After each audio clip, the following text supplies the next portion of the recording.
If you have a scrap of fabric about half of a yard, you can make a beret. You also need a plate, or in my case, a lid from a favorite pot. My lid measures 11 inches. The average size of a woman's beret is 10 to 10.5 inches. A man's beret is usually about 11 inches, but it can be whatever you want it to be. You'll need some paper to cut 2 circles, one for the upper piece and one for the inside piece with a hole for your head. And you also need to know your head size.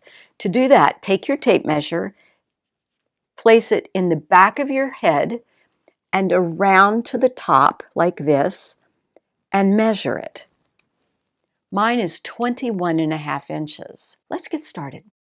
You're going to need 2 circles. Trace your circle, fold your paper, pin it together, and cut the 2 out. Remove all of the pins.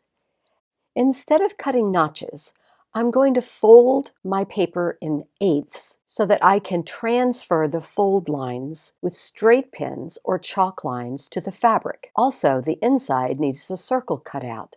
I'm going to mark from the very outer edge down 2¼ inches. Add that all up.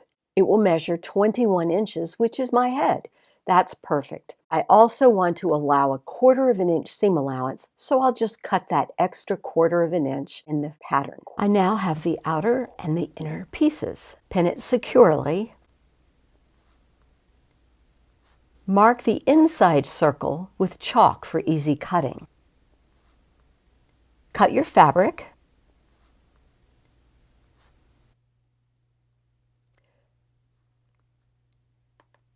Cutting the band on the cross grain allows more stretch. Cut it the length of your head plus seam allowance. For a 1-inch finished band, I'm cutting 2½ inches.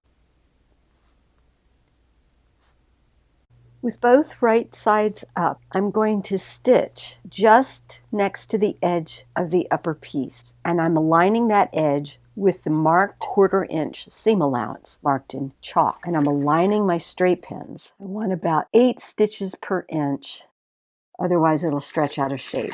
You could do this with zigzag, that would make it super sturdy, but I really don't anticipate that this is going to come apart. Back tack and clip your threads.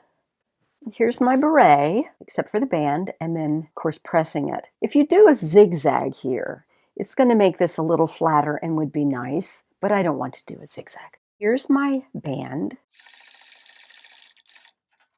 First, I'm going to fold it in half and stitch the edges. Since I'm stitching, I want to try it on to make sure I haven't stretched it out of shape to see if it's a good fit. And with all the layers of fabric, it's probably going to be a little bit tighter. It's a good fit. So now I'm just going to stitch it here, and I can decide. I could stitch it this way. All of the seams are overlapped, so I'm going to simply overlap this. It's still in the same character as the vest, and I'm very happy with that. So I'm just going to overlap these.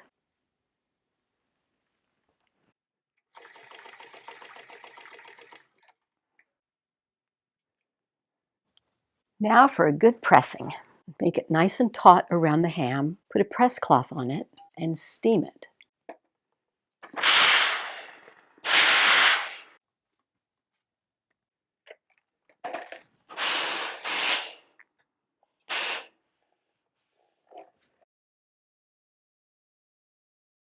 If you've stitched it and a few places slip, just take a seam ripper, open up that area, and stitch again.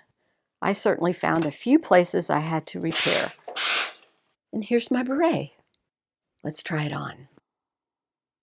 I hope you've enjoyed this, and I hope you've learned a lot. Thank you for joining me. See you next time.